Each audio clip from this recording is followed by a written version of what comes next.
And just bring awareness to the body. Be aware of what's going on there. So most of the time, there's a lot of busy energy moving around. We're involved in all kinds of activities.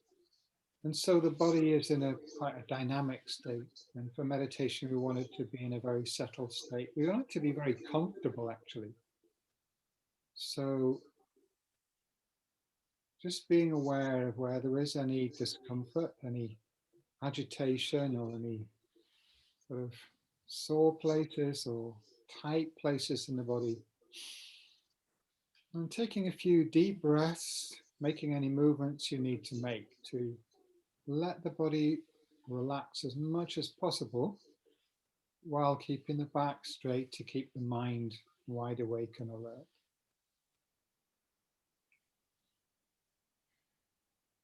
So any kind of moving or shaking that helps to settle the body.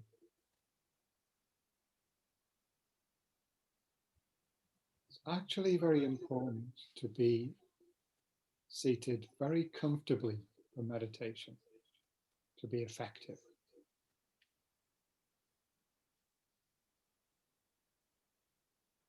Just relax the muscles of your face and jaw, neck and shoulders.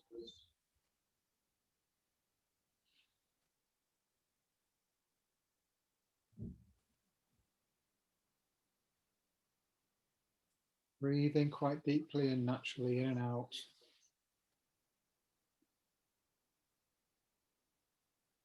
As the breath settles down to its own natural rhythm, let's focus a bit more closely on the breathing, either following the movement of the belly in and out, or focusing on the sensation of the air passing the entrance to the nose. Do that for 1 or 2 minutes, and just bringing the mind back to the breath whenever it wanders away, without any judgment, not trying to push the thoughts away or suppress them, but just letting them come and go and keep bringing the attention back to the breath.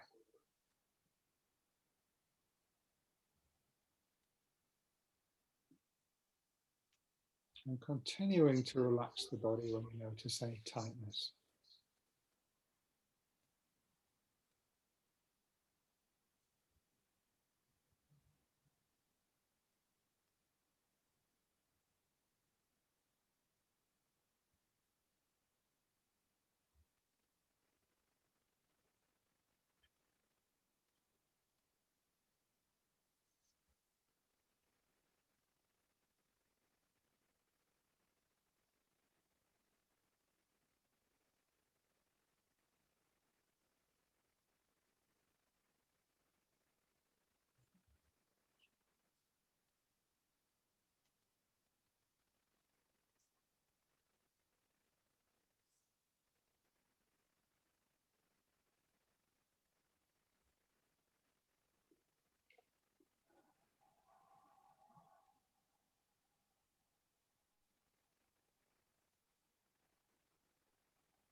And then, now that the mind is a little bit more calm and clear, hopefully,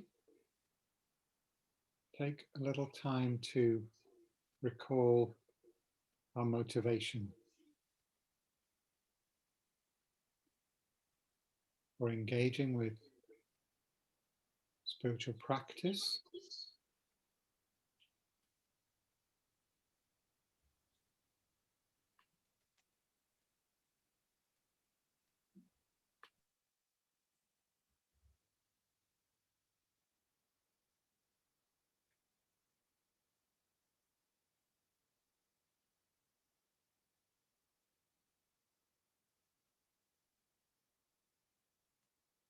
Somehow or other, we've recognized that many of the goals that people tend to pursue in life don't bring any real lasting benefit, don't have any real deep meaning and purpose, whether it's accumulating wealth and possessions or status.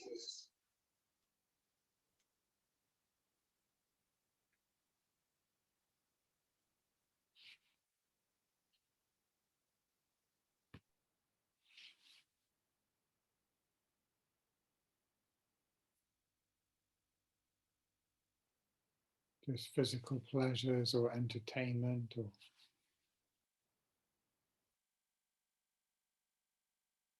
but there's something that remains unresolved, even when we have all of those desirable things.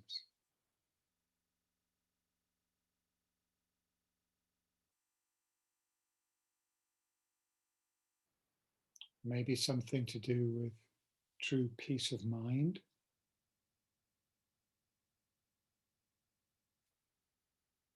to be free from anxiety, fear, mental pain, even physical pain.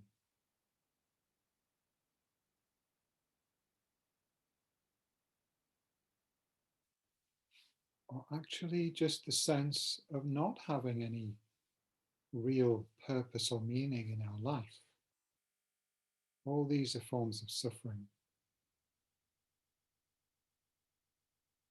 that we have a deep desire and need to be free from.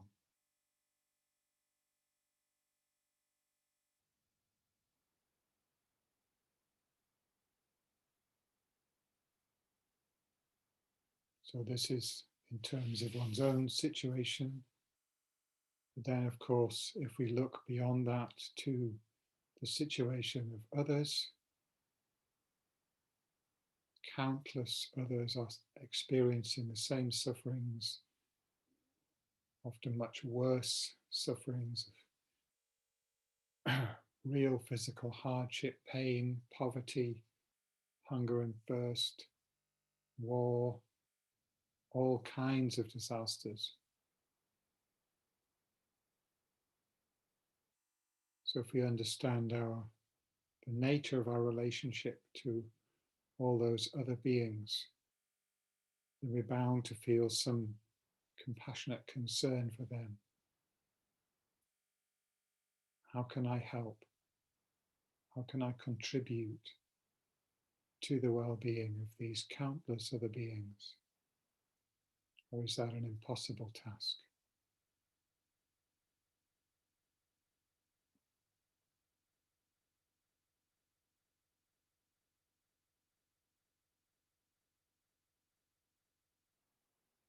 That was the task that the Buddha set for himself, not just to find a way out of suffering for himself, but to really find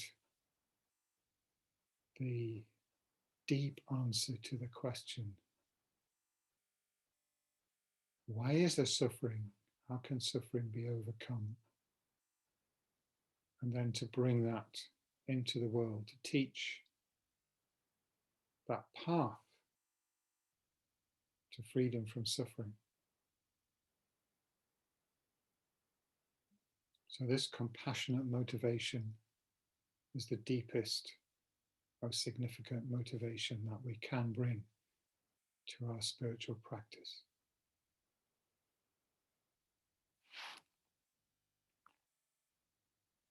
And so we can use the image of the Buddha, like the portrait of the Buddha, as a symbol, an image to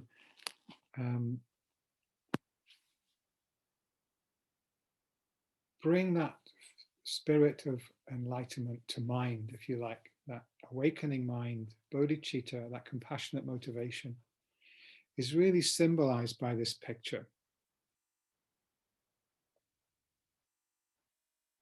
It's kind of idealized image, if you like, of Shakyamuni Buddha, real person who lived 2,500 years ago, So in a way, yes, it is his portrait, but it's also an archetype, a symbol of enlightenment, a symbol of compassion and wisdom, a symbol of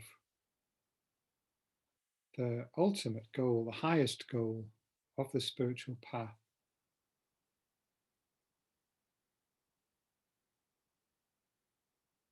And the one whom we can turn to as a guide, as a refuge, to facilitate, to enable us to follow the same path that he taught, the path that he followed, and to reach the same state of permanent freedom from suffering and having the greatest ability to help others. Now, this is the highest aspiration that we can have.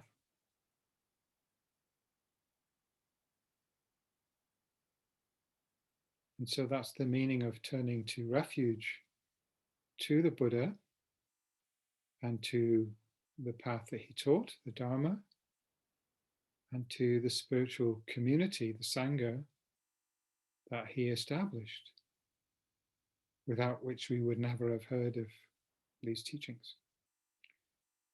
So it's important to remember that we need the Sangha as well. They are the vehicle through which the Buddha's experience of enlightenment and his path to enlightenment has come down to us through the ages, and by means of which we can access the deep meaning of the teachings. So with that threefold refuge in our mind, just turning towards that image of the Buddha as the perfect spiritual teacher, we can also think this is indeed also a portrait, an image of my own spiritual teacher, my own guru, if you have one. There's really no difference between turning to the guru, the spiritual guide that you've met in person in this life, and turning to the Buddha for refuge.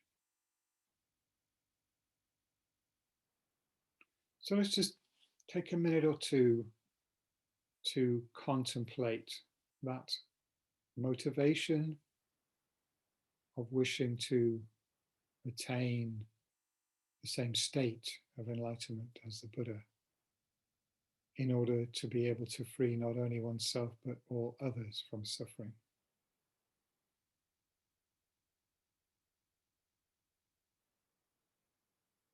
And along with that, turning for help to the Buddha, the Dharma, and the Sangha.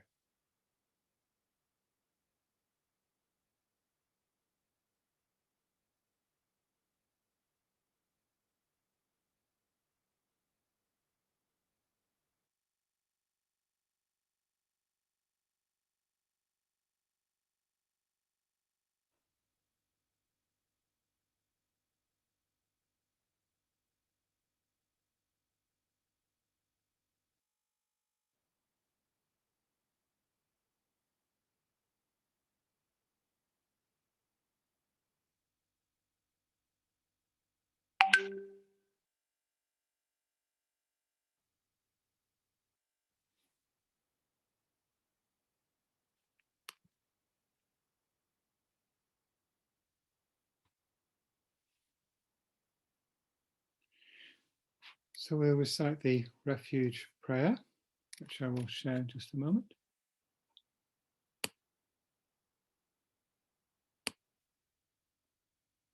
There we go. And we recite in English 3 times. To the Buddha, the Dharma, and the Supreme Assembly, I go for refuge until I am enlightened. By my merit from giving and other perfections, may I become a Buddha to benefit all sentient beings. To the Buddha, the Dharma, and the Supreme Assembly, I go for refuge until I am enlightened. By my merit from giving and other perfections, may I become a Buddha to benefit all sentient beings. To the Buddha, the Dharma, and the Supreme Assembly, I go for refuge until I am enlightened. By my merit from giving and other perfections, may I become a Buddha to benefit all sentient beings. We make the mandala offering,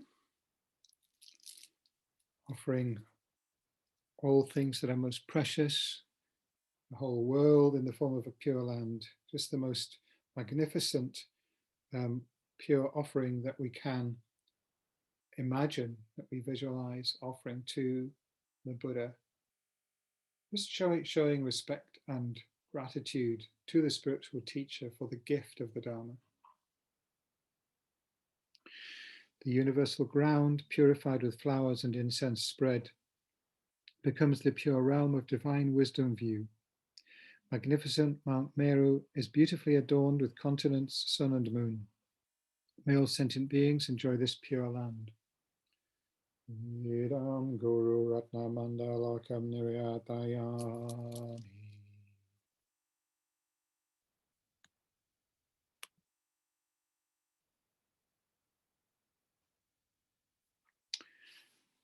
And so now you can visualize that Guru Shakyamuni Buddha comes to the crown of your head, comes to rest there facing the same direction as yourself, visualizing about the size of your thumb in a body of golden light. So you can really, strongly, you can say imagine or hold the thought, hold the idea that your Guru, who is the same being as Buddha, same, is actually there.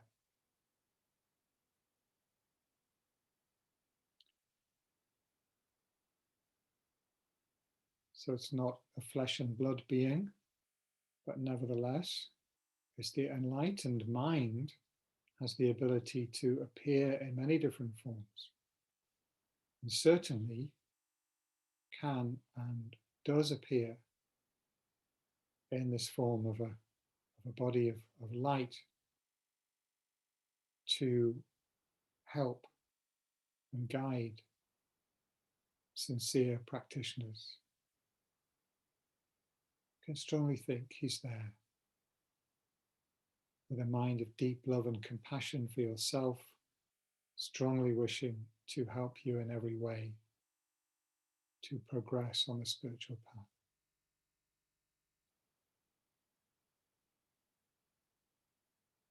I feel like that, blessings of the Guru's mind, the Buddha's mind, pouring down into your body. Feeling of great joy and peace. Your body and mind become very pure, very light, blissful. Merging with the mind of the Buddha, merging with the emptiness of all phenomena, so no sense of concrete, fixed, solid existence.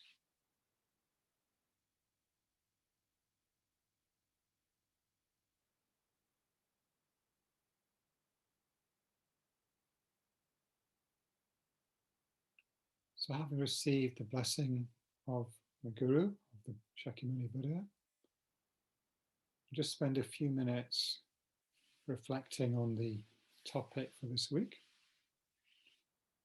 So maybe somewhat contrasting with that meditation we've just been doing, because the topic is suffering.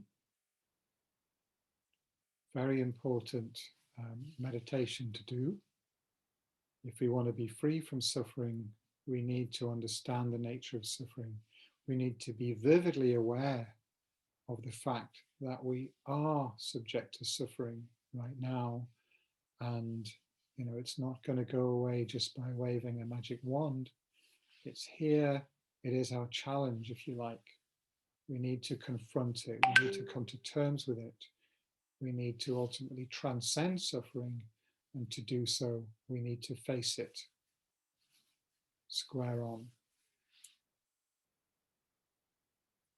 So we know that in our own life, as we've spoken about before, there are the sufferings of birth, old age, sickness, and death, all the other types of suffering of the human realm. But if we accept that the mind has this continuity that we discussed last week, and we'll discuss it more this week, but there are strong reasons to believe we're not just automatically suffering is cancelled when we die, but that we continue, and our experience in the next life depends on how we've lived this life.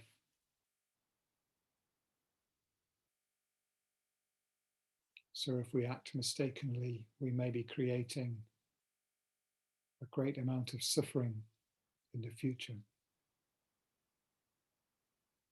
So even if we just think within the human realm, compared to our own situation, many of the situations that people are living in the world, ones we would really fear to be reborn into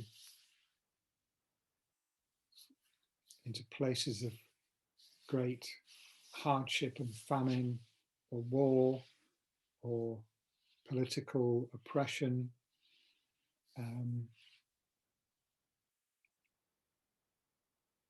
so many millions or even billions of human beings having to face those arduous conditions and suffering. Then if we think about the animal realm, if we were to be reborn in that state, it's just hard to imagine the suffering that's involved. We might think about a domestic pet as our example, but that's very atypical. What happens to most animals is really difficult to contemplate.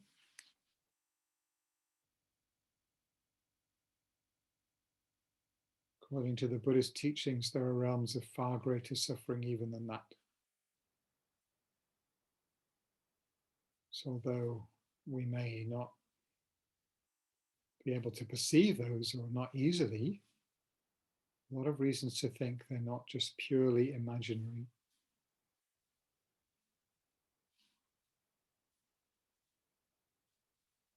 So when the Buddha spoke about the noble truth of suffering, this is something vast, truly vast. And there are many reasons actually for thinking about it, contemplating it. But the principal reason at this point we need to think about is that to have a very vivid awareness of the reality of suffering and its pervasiveness in this world of samsara is what will give us a very strong motivation to become free from suffering, which we need. We need very strong and consistent motivation. It's not an easy thing to attain liberation. So it's through being deeply aware of the reality of suffering and the need to create the causes to be free from it. That is the reason why we meditate on suffering. So again, I think we all know enough about it. So let's just meditate silently for 2 or 3 minutes. And just looking at that reality as you understand it. This is the Buddha spoke first about suffering because this is the problem that the spiritual path is a response to. But that's why we meditate on suffering. So let's just do that for 2 or 3 minutes before we move into the teaching.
And you can begin to relax your concentration